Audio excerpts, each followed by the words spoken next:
Deuxième partie d'émission, c'est parti. Alors la question cruciale qui nous brûle les lèvres, quelle mouche vous a piqué pour pratiquer cette passion? Voilà la question piège. Allez, à qui le tour? Quelle mouche vous a piqué? Ça remonte à quand? Moi ça remonte à l'âge de 14 ans. Mais Serge et moi on a déjà dit. Ça existait déjà en photographie quand tu avais 14 ans? Oui, on était en noir et blanc. Alors... Il a connu Eugène Abdier. Il y avait la couleur. Il était apprenti chez Frère Lumière au début, Serge. Je vais bouder. Non, ben voilà, 14 ans, j'étais en foyer de jeunes travailleurs. Il y avait, comme dans tous les foyers de jeunes travailleurs, il y avait un labo club photo, enfin une animation photo. Puis je suis tombé sur une animatrice qui m'a... Le Minitel. Déjà le Minitel. Attention, il y a ta femme au bout, écoute. Le plaisir de la chambre noire avec l'animatrice dédiée. Tu l'as fixé au révélateur. Développer en lui des capacités. Bref. On comprend au montage. C'est clair. Et donc, ben voilà, ça s'explique pas, c'est le virus quoi. Je suis tombé dedans, comme Obélix. D'accord. Et puis après, bien, la vie a fait que l'argentique c'était quand même quelque chose, il fallait faire attention quand on prenait des photos, on avait 24 poses, 36 poses et puis donc c'était différent. Ouais. Il y a eu une longue période d'arrêt et puis retour après avec l'avantage du numérique où on peut shooter, faire tout et n'importe quoi. Et puis bah, après on tombe dedans et puis je pense que tout le monde est pareil que moi. Bon, on y reviendra justement entre le numérique et le papier, parce que ça m'intéresse. Voilà mon parcours à moi. Mais je voudrais poser la question à Nadège. Nadège, comment tu es arrivé à la photographie? Alors moi j'avais un oncle qui était photographe amateur et donc j'ai des souvenirs de développement où je me faisais crier dessus parce que j'ouvrais la porte de la salle de bain alors qu'il fallait pas l'ouvrir et mon oncle se mettait à faire des bons et à hurler tu vas m'avoir tout grillé, je vais plus avoir aucune photo et donc c'est comme ça en fait, j'ai eu envie de commencer comme ça et puis de façon plus intime la photo moi m'a permis de me sauver la vie. J'ai eu une période de ma vie où j'ai été anorexique et j'ai réussi à m'en sortir par la photo en fait. Et le fait de faire ce reportage des gens qui m'entouraient m'a fait me dire je ne veux pas devenir comme elle. Et voilà, et après ça a été vraiment ma passion pendant de très longues années. Quand je suis arrivée à la fac, j'ai complètement abandonné. Je me suis vraiment comment on dit, consacrée aux études. Et puis j'y suis revenue quand j'ai rencontré Sébastien, on s'est rendu compte qu'on avait la même passion. On n'a pas osé en faire notre métier alors qu'on était à un moment où on aurait pu le faire. Et on faisait des photos et puis un jour on s'est retrouvés licenciés économiques tous les deux et on s'est dit c'est le moment ou jamais de se lancer. On l'a fait et on en est ravis parce qu'aujourd'hui on ne peut pas dire qu'on vit très bien, on n'est pas riche, on mange souvent des pâtes, mais en tout cas on peut dire qu'on vit de notre passion. De votre passion, c'est un privilège. C'est une chance. C'est une chance. Donc on a une vraie En tout cas, chance. félicitations à tous les deux. En plus que c'est un domaine qui est très très important. Alors actuelle pour vivre, ça reste un domaine très... Avoir des petits besoins. Ah oui, oui. Voilà. Si tu peux vivre avec 500 balles par mois, tu peux Vive de la photo. vivre de la photo sans problème. Ou de la musique. C'est juste une question de besoin. Voilà, C'est juste il y a- une question de besoin, on est bien d'accord. Mais finalement, le confort qu'on a à faire ce qu'on aime, à prendre du plaisir à le faire et à se c'est lancer important. des défis, parce que des fois on se dit on va travailler sur telle série de photos, ou des fois Sébastien me dit j'ai tel projet, on va le faire. Il y a des fois où on sait déjà, rien qu'en commençant, qu'on ne va pas manger avec cette série-là. Mais on se fait tellement plaisir à côté de le faire, d'aller jusqu'au bout du projet, que c'est pas grave si ça ne nous rapporte pas d'argent, parce que nous on prend du plaisir à l'avoir réalisé et à avoir concrétisé ce projet-là. Oui, mais c'est déjà, comme je dis, un très grand point, c'est de réussir à travailler et de prendre du plaisir dans son travail. combien de gens sont pas contents et prennent pas de plaisir dans leur travail. Donc quand on peut déjà s'épanouir dans son travail, qui est sa passion, je trouve que c'est déjà un bon. Voilà, moi chaque matin j'ai le sourire, je me dis ouais je vais aller. Ça dépend des matins quand même. Je vais aller à ma galerie Je crois que le prochain matin où il n'y a pas le soleil, où il n'y a pas le sourire. ça va pas bien passer. Peut-être que demain matin. Non mais Sébastien, je suis en train de passer en boucle l'extrait Tu de me ce soir. donneras la bande. Il n'y a plus de bande, Sébastien. Ah merde. C'est agréable. On est au nuage tout là. Ah bon? Même pour le son. Ils font des trucs, des appareils sans pellicule. C'est vrai que l'avantage que j'ai, c'est que je produis, mais que je vends aussi. Et ce contact avec les clients me plaît énormément. Pouvoir parler de comment tu as réalisé les photos, pourquoi tu l'as fait, etc. On voit tout de suite, les gens, ils sont heureux de passer un moment avec nous et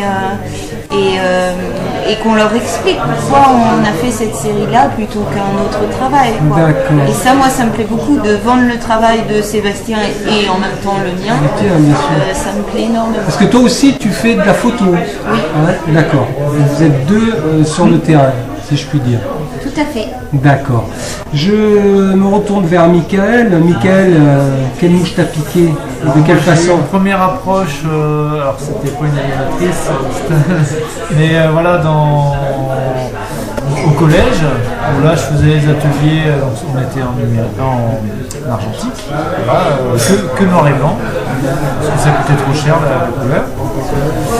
Après, il s'est passé vraiment pas mal d'années, je suis parti sur autre chose, ma profession principale. Et puis j'ai découvert ça il y a une dizaine d'années, enfin redécouvert, c'est-à-dire que j'ai mis un profil, ce que j'avais appris, parce que les techniques sont finalement pas changées. Et donc voilà, depuis 10 ans, c'est ma passion numéro 1. C'est parti comme ça l'histoire. D'accord, merci Et après je Michael. fais que des rencontres. Ah oui? La preuve ce soir. C'est génial. D'accord, on est. Vincent, mon cher Vincent. J'ai envie de te dire, il faut écouter non pas la bande, mais le fichier son sur YouTube avec l'interview. Je vais poser la question, je vais répondu. On va écouter plutôt Sébastien et Henri. Je vais pas répéter les mêmes choses. En Oui, deux mais mots, allez, en 2 mots. ça Ça remonte loin, loin. ça remonte à l'adolescence, le plaisir de faire des photos avec un peu d'atavisme familial et puis un émerveillement constant sur la beauté du monde que l'humain peut rendre horrible, mais dont la nature en règle générale nous l'offre avec toutes ses merveilles. Et donc à partir du moment où on peut le regarder, on a envie d'en capter quelques instants. Et puis je rejoins Nadège tout à l'heure, sans avoir subi ce que Nadège a apparemment subi, mais le côté bénéfique de la photo sur le plan de l'équilibre mental et le plaisir du partage à côté, les rencontres. Je suis quelqu'un de timide réellement quand je fais des photos, mais ça m'aide à l'être moins qu'aller au devant des gens aussi. Bien sûr. Quand on fait des photos d'enfants, les parents sont heureux de les récupérer derrière sur la enfants. Non, puis aussi, je trouve que la photographie incite les voyeurs que nous sommes, si je puis dire, à justement à aller vers vous. Et on va vers vous, on a envie de vous découvrir, de vous rencontrer. C'est comme ça, je sais que chacun de vous, j'ai été vers vous. Parce que bon, j'aime l'art de façon générale, mais en particulier la photographie, et surtout vos photos. C'est vos photos qui m'ont parlé, pas celles d'un autre. C'est bien vos photos qui m'ont parlé et qui m'ont donné envie d'aller vers vous. Donc comme tu dis, c'est vrai que ça peut être thérapeutique pour vous dans une démarche, mais effectivement ça fait tomber en tout cas des barrières aussi de la part des gens qui vous regardent. Et puis ça facilite, ça crée des partages. Et la vie sans partage, c'est quoi? C'est plus une vie. Complètement. Alors on est des animaux, mais que l'être humain puisse passer à côté du partage, c'est passer à côté de l'essentiel de la vie aujourd'hui. Et la photo, c'est un outil de partage. Complètement. Partage d'émotions, partage de rencontres, partage de beaucoup de choses. Et Sébastien, comment tu es venu toi à la photo? Eh ben, en fait, c'est un petit peu la même histoire que Nadège, sauf que c'est pas dans la salle de bain, c'est dans la cave. C'est pas mon oncle, c'est mon papa. Mon père était photographe amateur, il y a un labo dans la cave. Et il me disait pareil, rentre ou sors, mais cesse de pas dire ridicule. Et c'est ça qui m'a donné envie de commencer la photo. Et à 10 ans, ils m'ont offert mon premier polar. Et là, c'était la révélation pour moi. D'ailleurs, on pratique toujours le Polaroid. C'est un Polaroid. Ah ouais, c'est un truc qui est. On trouve encore très sur le marché Oui, ce genre bien sûr. de matériel? Faut même qu'ils en ont sorti un nouveau. Des nouveaux, Fuji notamment, fait des très bonnes. Alors, pour les gens qui veulent se mettre au polar, évitez justement les vrais polars qui ont des films qui sont de très mauvaise qualité maintenant. Par contre, Fuji fait des polars très très chouettes qui marchent très bien au polar et qui sont vraiment super. Et ça, c'est un truc super, le Polaroid, parce que on dit prendre une photo, mais quand on prend un polar, on peut donner immédiatement la photo. Et on fait pas mal de photos de voyage avec Nadège, quand on a l'hiver souvent par l'étranger, et on fait des photos. Et c'est vrai que c'est toujours difficile de prendre quelqu'un en photo, puis on lui montre sur l'écran, puis on s'en va avec sa photo. Mais là, avec le polar, du coup, on peut leur laisser quelque chose. Et c'est aussi une manière, tu parlais d'échange avec les gens, d'avoir un échange direct.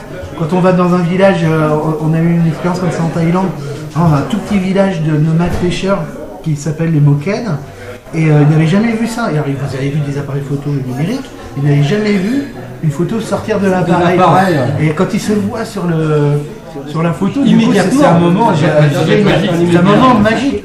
Alors, on arrive dans le village et en fait, on n'était pas vraiment attendu, il fallait demander une autorisation qu'on n'avait pas eue, etc. Ils étaient un peu étonnés de nous voir. Et on commence à faire des photos pola de nos enfants. Et au bout d'une demi-heure, en fait, tout le village faisait la queue pour avoir sa photo, quoi. Donc du coup, c'était gagné. Et après, on a pu shooter avec les numériques et faire une Et c'est vrai que ça, c'est le bon côté de pouvoir avoir la photo en direct. Chose qui ne se fait pas avec le numérique, où il faut attendre, en plus quand on voyage, attendre de revenir, de pouvoir voir ton image et la faire tirer ou similaire. C'est vrai que ça, c'est un gros avantage du Polaroid. Mais il le fait numérique maintenant. Ouais, ça passe en numérique c'est très très mauvais. J'espère que je vais pas me faire attaquer par Polar. Mais les Polaroids numériques de marque Polaroid sont vraiment dégueulasses, quoi. C'est très très mauvais comme qualité. Alors que les Polar de Fuji argentiques sortent des photos superbes. D'accord. Henri, comment tu es arrivé toi à la photographie? Quand je vois le nombre d'années de tout le monde que je vois, je suis jeune. Je parle juste en photo. Non, ça fait 2 ans, 2 ans et demi. Ah oui, c'est récent. C'est un bébé. Et oui, non, mais voilà, c'est comme quoi il n'y a pas d'âge pour, pour commencer. Il y a 2 ans ou 2 ans et demi, ma femme m'a offert des cospels pour photo. Quand une caméra. Voilà. Pour apprendre en fin de compte mon appareil photo que j'utilisais en automatique, comme je pense une bonne partie des personnes quand tu voyages, tu fais pop, ça me fait pop, et sans chercher plus loin que ça. Et donc avec Sébastien, il m'a montré le fonctionnement de le fait de le passer en manuel. Et donc à partir de ce moment-là, je me suis mis beaucoup plus dedans à chercher, comme on dit, des vues, des trucs bien particuliers, parce que à l'origine je fais du graphisme et j'adore le dessin. Ah oui, ça oui. Depuis que je suis tout petit. Donc ça aide aussi parce que il y a certains aspects pour la photo, au niveau de la composition, au niveau de la gestion des couleurs ou des perspectives, on va retrouver dans du dessin, on peut mettre en parallèle avec de la photo. Plus des montages photos et tout ça que je fais qui me gonflait, dans le sens où les photos elles sont pas de moi, donc je peux pas les utiliser comme je veux, elles n'ont pas l'angle que je veux, elles n'ont pas l'éclairage, donc résultat, ou elles n'ont pas la qualité qu'il faut pour faire le travail que j'ai envie. Donc tout ça m'a poussé vers me dire, on n'est jamais mieux servi que par soi-même, donc autant apprendre à utiliser mon appareil photo correctement. Et donc comme ça que je suis arrivé il y a 2 ans et demi à peu près. Sur la photo avec on dit, une recherche particulière et puis le fait après de pouvoir quand on est dans entre guillemets cet univers là il y a plein d'autres choses qui en découlent, c'est à dire qu'on y vient pour une raison et on en découvre d'autres. C'est ça, comme on dit, je suis venu par rapport à une histoire de graphisme et au final quand on est dedans, il y a une recherche qui est là, qui est encore tout à fait différente et il y a un plaisir qu'il y a à chercher. Il y a des fois, comme je dis souvent, je me promène, je vois quelque chose, mais je vois pas, en fin de compte, je sens qu'il y a un potentiel. Et voilà, comme on dit, là-haut, ça se met en ébullition à chercher, parce que je sens qu'il y a une vision qu'il y a à faire, il y a quelque chose. Et on cherche là. Non mais à peu près, c'est à peu près ça là. Et à rechercher parce que tu sens qu'il y a un potentiel dans l'endroit, il y a quelque chose qui s'en dégage et à toi de réussir à le re-shooter, à le remettre dans un format parce que des fois ça bloque. Même on évolue tout le temps en fait, on peut pas dire on est cantonné dans quelque chose, ou alors justement on progresse plus. Le fait de s'ouvrir à même la photo qu'on disait tout à l'heure à la pause, c'est hyper vaste. En fait, tout ce qu'on est là, on découvre, on va chercher plus loin certains aspects. Il y a des millions de facettes, comme on dit. Et en fait, on évolue toujours. Votre nouvelle série, pardon. C'est sans fin, on a toujours des... La limite est ton imagination. Ouais, exactement. On a une nature qui est déjà infinie dans les tableaux qu'elle nous offre, on a des attitudes humaines qui sont infinies aussi devant une nature infinie, donc les variables déjà s'ajoutent. Et puis en plus on a des techniques qui évoluent, c'est des découvertes sans fin, et ça c'est enthousiasmant. Et le pire c'est que tout est sans fin dans le sens qu'on ne refera jamais deux fois la même photo. Les lumières ne seront pas les mêmes, les couleurs ne seront pas les mêmes suivant l'époque et tout ça, on n'aura pas le même ressenti sur une même photo. Plusieurs fois dans la journée, oui, ça change. Donc pour ça, comme on dit, on aura beau faire une photo, on pourra la refaire, elle n'aura pas le même caractère parce qu'elle n'aura pas le même, comme on dit, même si c'est quelque chose de fixe, bon, sauf les studios, ça c'est autre chose parce qu'on le gère différemment, mais dès qu'on est en extérieur, les lumières seront totalement différentes, il y aura plein de choses qui seront différentes. Donc ce qui permet des fois, et moi je sais que j'ai eu le cas, heureusement pour ma femme, passer 2 heures sur un pont parce qu'il n'y avait pas la lumière que j'avais envie. Voilà, je savais qu'il me le fallait, je voyais tel que c'était, avec les reflets que j'avais envie, à passer 2 heures sur un pont. Elle a eu froid, elle m'en a voulu. Mais j'ai eu ma photo. C'était le principal quand même. Et au-delà de la lumière, du paysage qu'on a, c'est aussi une question de comment on est, nous, psychiquement parlant, ce jour-là, quoi.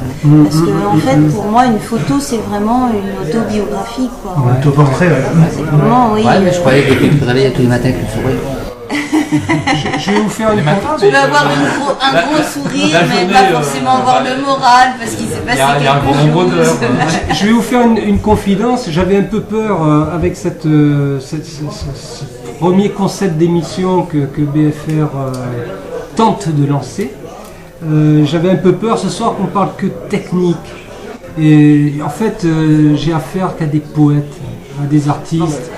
Et la technique, de toute façon, elle est là unique. Elle est là, mais en fait, j'avais vraiment peur ce soir que ça déborde là-dessus. J'ai dit, j'espère qu'on va parler peu de technicité et d'émotion. En fait, là, c'est que de l'émotion ce soir. Et moi, je suis... en tout cas, je vous remercie pour ça.